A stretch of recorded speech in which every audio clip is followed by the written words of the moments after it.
প্রথম উপদেশ হচ্ছে এই মদ জি লা তুশরিক বিল্লাহ, মদ তুমি আল্লাহর সাথে শরীক স্থাপন করবে না, মদ তুমি আল্লাহর সাথে শরীক স্থাপন করবে না।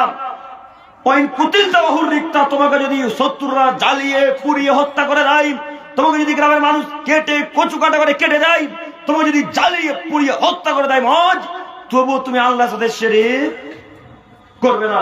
এই কথা মদকে মুহাম্মদ সাল্লাল্লাহু আলাইহি ওয়াসাল্লাম বলছেন।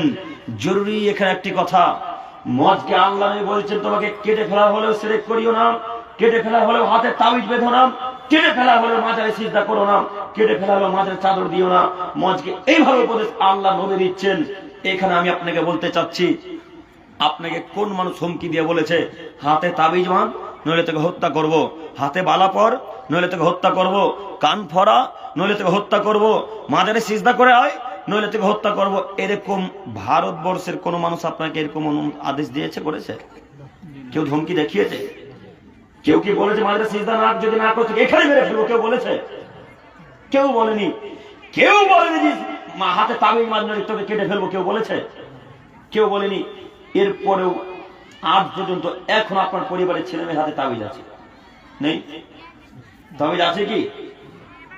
আহলে হাদিস শুনুন, আপনারা আহলে হাদিস শুনুন, আপনারা আহলে হাদিস। তারপরে তাবিজ ব্যবহার করবেন মানে তাবিজ ব্যবহার করবে ওই ব্রেলিরা, তাবিজ ব্যবহার করে বেদাতিরা, তাবিজ ব্যবহার করে শিরককারীরা। আপনি আহলে হাদিস পরিবারে জন্মগ্রহণ করেছেন, আপনি সলফে সলিদের মানহাজ অনুসরণ করেন, আপনার হাতে তাবিজ থাকবে কেন? আল্লাহ নবী বলেছেন মান তালাকা তামিমাতান ফাকাদ আশরাকা, যে ব্যক্তি তাবিজ ব্যবহার করেছে শিরক করলো, যে তাবিজ ব্যবহার করেছে শিরক করলো। তাবিজ পড়লে শিরক হবে, তাবিজ ব্যবহার করলে শিরক হবে, তাবিজ ব্যবহার করলে শিরক হবে। দুঃখ লাগে আহলে হাদিস পরিবারে জন্মগ্রহণ করার পরেও হাতে তাবিজ দেখতে পাওয়া যায়। এখন এই মঞ্চে আছে কি তাবিজ?